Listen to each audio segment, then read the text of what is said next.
বাংলাদেশের মানুষ এক নতুন বাংলাদেশ চায়। বাংলাদেশের মানুষ জুলাইয়ের ঘোষণাপত্র প্রক্লামেশন চায়। বাংলাদেশের মানুষ নতুন সংবিধান পেতে চায়। বাংলাদেশের মানুষ সংস্কার চায়।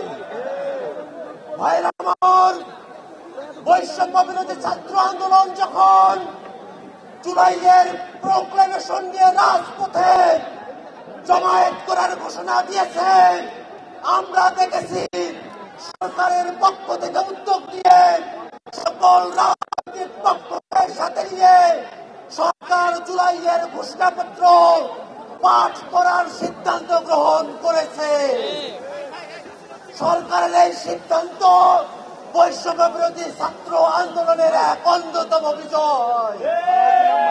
আমরা সরকারের কাছে দাবি জানাতে চাই, অবিলম্বে জানুয়ারি মাসের 15 তারিখের মধ্যে ঘোষণা করতে হবে। বাংলাদেশের মানুষ এক নতুন সংবিধান প্রত্যাশা করে।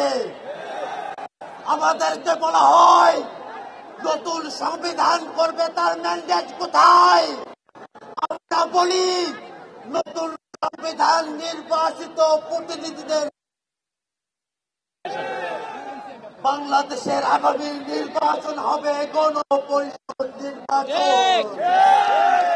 এই গণপরিষদ নির্বাচনে যারা জয়ী হবে তারা একই সাথে সংবিধান বিষয়ে সিদ্ধান্ত নেবে করবে এবং আইনসভার সদস্য হিসাবে ভূমিকা ভাইরা আমার, বাংলাদেশের মানুষের যে আছে, বিচারের চাওয়া আছে, সংস্কারের চাওয়া আছে, নতুন সংবিধানের চাওয়া আছে।